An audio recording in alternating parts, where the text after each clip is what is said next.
Di sebuah desa terpencil di kawasan perladangan Merbau, hiduplah dua bersaudara, Sangsat dan Sangsit. Sangsat, yang lebih tua, berperawakan tegap dengan mata penuh tekad, sementara Sangsit, adiknya, memiliki semangat muda yang berapi-api, meski tubuhnya masih ringkih. Mereka adalah anak yatim piatu, ditinggalkan ayah dan ibu mereka ketika Sangsat baru berusia 6 tahun, dan Sangsit masih berumur 4 tahun. Dunia yang keras menyapa mereka sejak dini, memaksa keduanya bertahan di tengah kesederhanaan yang penuh perjuangan. Kehidupan mereka ibarat menari di atas tali tipis di tengah badai. Bersama, mereka menggarap ladang di perbukitan Merbau yang tandus. Berkali-kali mereka membolak-balik tanah kering itu, mencurahkan keringat dan harapan untuk panen yang layak. Namun, alam tak selalu berpihak. Tanaman yang mereka pelihara bergantung pada rahmat hujan dan kesuburan tanah yang karut. Setelah berbulan-bulan menanti, hasil panen yang mereka petik hanya cukup untuk bertahan hidup,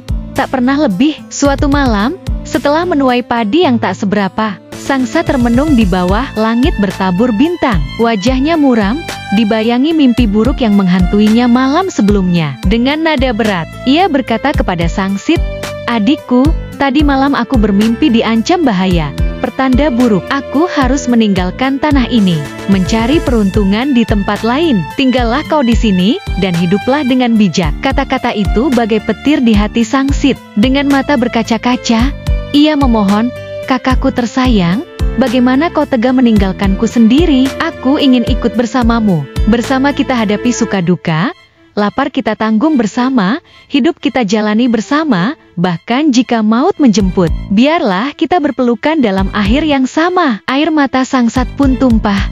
Hatinya terketuk oleh kesetiaan adiknya. Meski hasratnya kuat untuk pergi dari tanah gersang itu, ia tak sanggup membayangkan Sangsit yang masih lemah ditinggal sendirian. Akhirnya, ia memutuskan, "Baiklah, kita akan merantau bersama.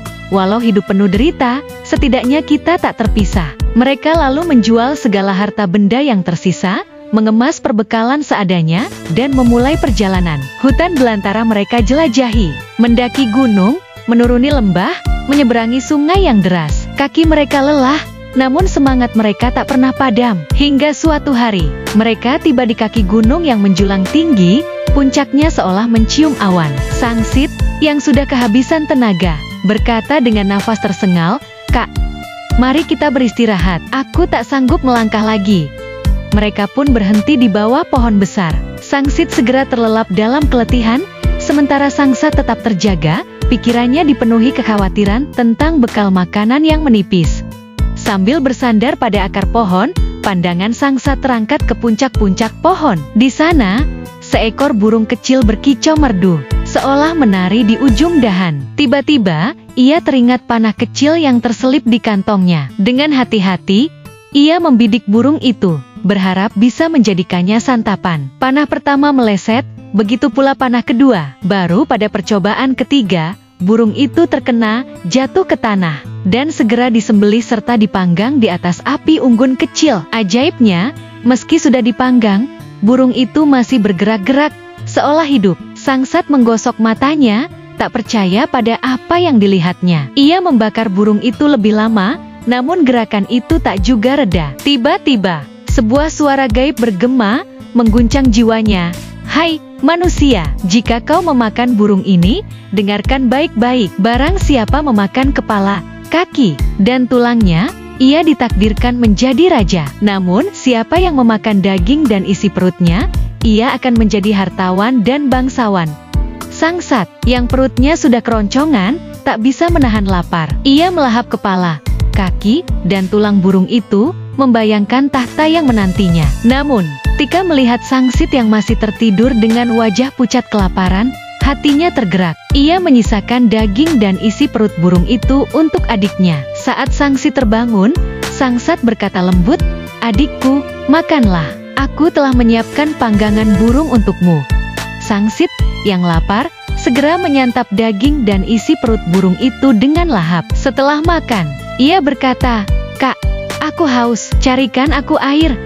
Sangsat menoleh ke sekeliling, mencari tanda-tanda sumber air di tengah hutan lebat. Tak melihat apa-apa, ia mendaki puncak gunung, dan dari sana ia memandang sebuah danau berkilau bagai permata di kejauhan. Dengan hati penuh harap, ia bergegas ke danau itu, memetik daun lebar sebagai wadah air untuk adiknya. Namun, saat ia menguap belukar, seekor kuda putih megah muncul di hadapannya, bulunya berkilau bagai salju di bawah sinar matahari. Hati Sangsat terpikat. Ia melompat ke punggung kuda itu, berusaha menjinakkannya, tetapi kuda itu liar dan tak terkendali. Dengan kecepatan bagai angin, kuda itu membawanya melesat, melintasi hutan, bukit, dan lembah, hingga hari berganti minggu. Hampir 2 minggu kemudian, Sangsat tiba di gerbang sebuah kerajaan megah bernama Baghdad. Di istana Baghdad, raja sedang dirundung duka. Kuda kesayangannya, seekor kuda putih yang legendaris, telah hilang selama berminggu-minggu. Segala usaha untuk menemukannya sia-sia.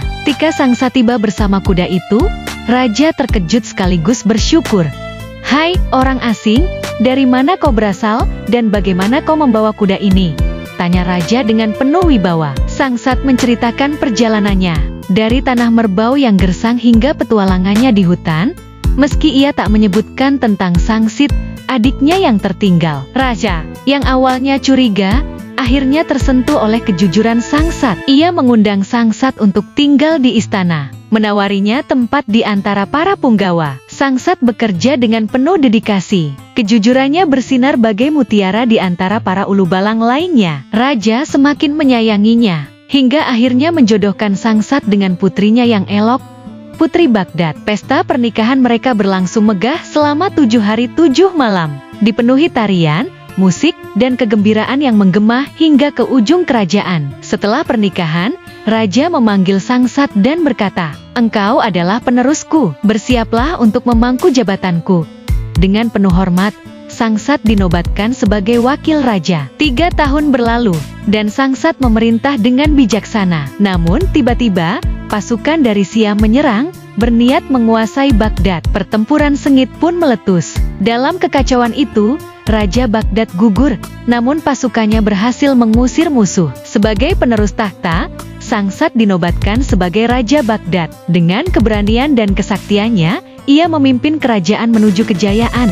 Namanya harum di seantero negeri. Sementara itu, nasib Sangsit berliku di tempat lain. Setelah menanti kakaknya yang tak kunjung kembali, ia melanjutkan perjalanan seorang diri, hingga tiba di pesisir pantai yang luas. Ombak bergulung dan burung camar melayang di angkasa menjadi pemandangan yang menenangkan hatinya. Di sana, ia melihat sebuah kapal terdampar dihantam gelombang. Awak kapal meminta bantuannya, dan Sangsit, dengan hati tulus, menyanggupi.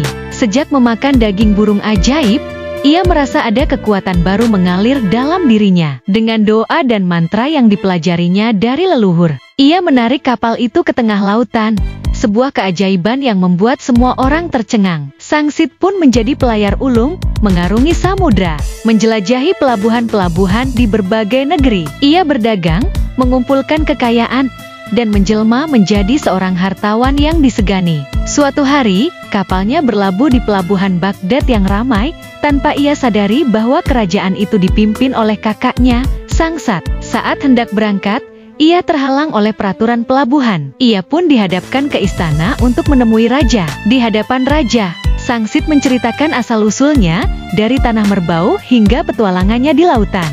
Ketika nama Sangsat disebut, raja tak bisa menahan diri. Ia bangkit dari singgasananya, memeluk Sangsit erat, dan berkata dengan suara gemetar, "Engkau adikku, maafkan aku yang meninggalkanmu."